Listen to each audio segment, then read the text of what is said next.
Iran Israel યુદ્ધ વચ્ચે હવે દુનિયાનું સૌથી સુરક્ષિત ગણાતું દુબઈ પણ ખતરામાં છે, કારણ કે દુબઈમાં પણ ધીમે ધીમે હુમલાની શરૂઆત થઈ છે. હાલ ત્યાં ઘણા બધા ભારતીયો, ગુજરાતીઓ અને ઘણા બધા સેલિબ્રિટીઝ પણ ફસાયા છે. કેમ આ યુદ્ધના વચ્ચે દુનિયાનું સૌથી સુરક્ષિત ગણાતું દુબઈ હવે અસુરક્ષિત થઈ ગયું છે, તેના વિશે વિગતે વાત કરીએ. નમસ્કાર, હું હંસિની અને તમે જોઈ રહ્યા છો નિર્ભય ન્યૂઝ. ઇઝરાયલ, અમેરિકા અને ઈરાન વચ્ચે યુદ્ધનો આજે ચોથો દિવસ છે. મિડલ ઈસ્ટમાં ફાટી નીકળેલા ભયાનક યુદ્ધની અસર વચ્ચે હવે ટુરિઝમના હબ ગણાતા દુબઈ પર પણ તેની અસર જોવા મળી રહી છે. ઈરાને કરેલા હુમલા બાદ સુરક્ષાના કારણોસર દુબઈ એરપોર્ટ બંધ કરી દેવામાં આવ્યું છે, જેથી ગુજરાત સહિત ભારતના અન્ય રાજ્યોમાંથી ત્યાં ગયેલા પ્રવાસીઓ માટે હવે એક મોટું સંકટ સર્જાયું છે. ભારત માટે આ દેશોમાં યુદ્ધ ફાટી નીકળવું અથવા તો પછી હિંસામાં વધારો થવો તે ચિંતાનો વિષય છે, કારણ કે ઈરાનમાં 10,000 ભારતીયો રહે છે. આ ઉપરાંત 40,000 લોકો ઇઝરાયલમાં સ્થાયી છે. એટલું જ નહીં, જ્યારે દુબઈમાં હુમલા થયા ત્યારે તેનો ભારત પર મોટો પ્રભાવ પડ્યો હતો અને ભારતીય મૂળના લોકો પણ ચિંતામાં જોવા મળી રહ્યા છે. તેનું કારણ એ છે કે સંયુક્ત આરબ એમિરેટ્સને કુલ વસ્તીના લગભગ 30% લોકો ભારતીય મૂળના છે. તેમાંથી મોટી સંખ્યામાં કામદારો અને કર્મચારીઓ છે, જ્યારે મોટી સંખ્યામાં ઉદ્યોગપતિઓ પણ યુએઈમાં સ્થાયી થયા છે. યુએઈની કુલ વસ્તી લગભગ 1,10,00,000 છે અને તેનો મોટો ભાગ ભારતીયનો છે. જો આપણા દેશોમાંથી ભારતીયોની સૌથી મોટી સંખ્યા વિશેની વાત કરીએ તો તેમની અડધી વસ્તી ફક્ત 2 દેશોમાં સ્થાયી છે, સંયુક્ત આરબ એમિરેટ્સ અને સાઉદી અરેબિયા. સંયુક્ત આરબ એમિરેટ્સમાં પણ નોંધપાત્ર હિન્દુઓની વસ્તી છે, જ્યારે સાઉદી અરેબિયામાં સ્થાયી થયેલા મોટા ભાગના ભારતીયો મુસ્લિમ છે. વધુમાં 8 લાખ ભારતીયો કતારમાં પણ સ્થાયી થયા છે, જે દેશની કુલ વસ્તીના 25% છે.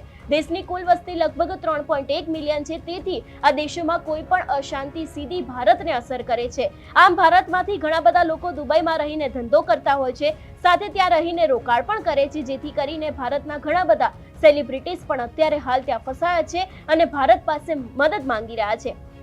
ભારતના પીવી સિંધુને ઈરાન અને ઇઝરાયલ વચ્ચે જે અત્યારે હાલ યુદ્ધ ચાલી રહ્યું છે તેને લઈને મોટું નુકસાન થયું છે. પીવી સિંધુ આ યુદ્ધને લઈને હવે ઇંગ્લેન્ડમાં થનારી ઓલ ઇંગ્લેન્ડ બેડમિન્ટન ટુર્નામેન્ટમાં ભાગ લેશે નહીં. પીવી સિંધુને દુબઈના રસ્તેથી ઇંગ્લેન્ડમાં પહોંચવાનું હતું. ટુર્નામેન્ટમાં ભાગ લેવાના ઈરાદે સિંધુ છે તે ઇન્ડિયાથી દુબઈ પહોંચી હતી, પરંતુ હવે ઇંગ્લેન્ડ જઈ શકશે નહીં.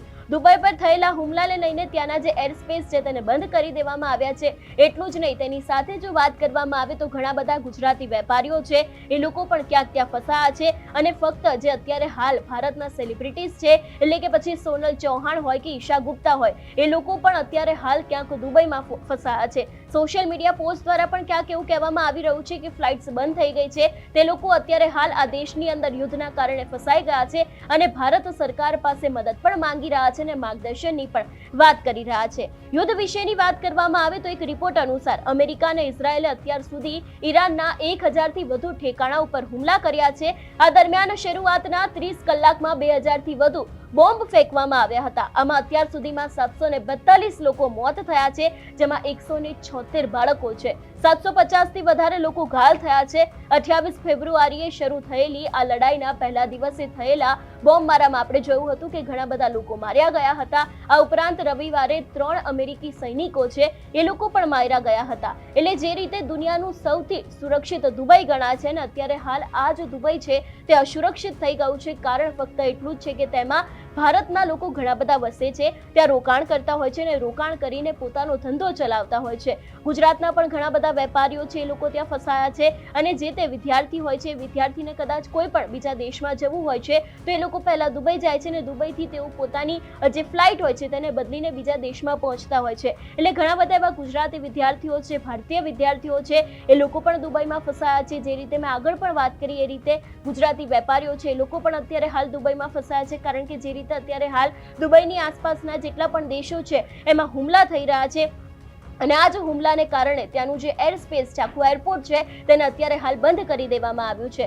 પીવી સિંધુની વાત કરવામાં આવે તો એ પણ અત્યારે હાલ ક્યાંક ઇંગ્લેન્ડ પોતાની મેચ હતી એટલા માટે જઈ રહ્યા હતા અને ઇંગ્લેન્ડ જવા માટે તેઓ ઇન્ડિયાથી પહેલા દુબઈ ગયા હતા અને અત્યારે હાલ તેઓ દુબઈમાં પણ ફસાઈ ગયા છે. એટલે હવે આગામી સમયમાં જોવાનું રહેશે કે જે રીતે અત્યારે હાલ ઈરાન અને ઇઝરાયલ વચ્ચે યુદ્ધ ચાલી રહ્યું છે, આ યુદ્ધની અસર ભારત ઉપર પણ કેટલી થશે. કારણ કે એક તરફ જ્યારથી આ યુદ્ધ શરૂ થયું છે ત્યારથી ભારતીય શેર માર્કેટ છે એમાં પણ ક્યાંક ને ક્યાંક મોટો કડાકો જોવા મળ્યો છે અને જેટલું શેર માર્કેટ તૂટી રહ્યું છે એટલા જ સોના અને ચાંદીના ભાવ છે તે પણ વધી રહ્યા છે. એટલે ખાસ કરીને દુબઈમાં તેની જેટલી અસર અત્યારે હાલ જોવા મળી રહી છે એની જ અસર ક્યાંક ને ક્યાંક ભારત ઉપર પણ પડી શકે છે, કારણ કે ભારતની ઘણી બધી એવી વસ્તી છે, ભારતના ઘણા બધા એવા મુસલમાનો છે કે જે લોકો ત્યાં વસી રહ્યા છે ને એને જ કારણે ક્યાંક આની અસર ભારત ઉપર પણ અત્યારે હાલ જોવા મળી રહી છે. જોવાનું રહેશે કે આ યુદ્ધ છે એની અસર હજી પણ ભારત ઉપર કેટલી થઈ શકે છે. તમારું શું માનવું છે આ વિષયને લઈને અમને કમેન્ટ કરીને ચોક્કસથી જણાવજો. તેની સાથે અમારી ચેનલ નિર્ભય ન્યૂઝને લાઇક, શેર અને સબસ્ક્રાઇબ કરવાનું ભૂલશો નહીં. નમસ્કાર.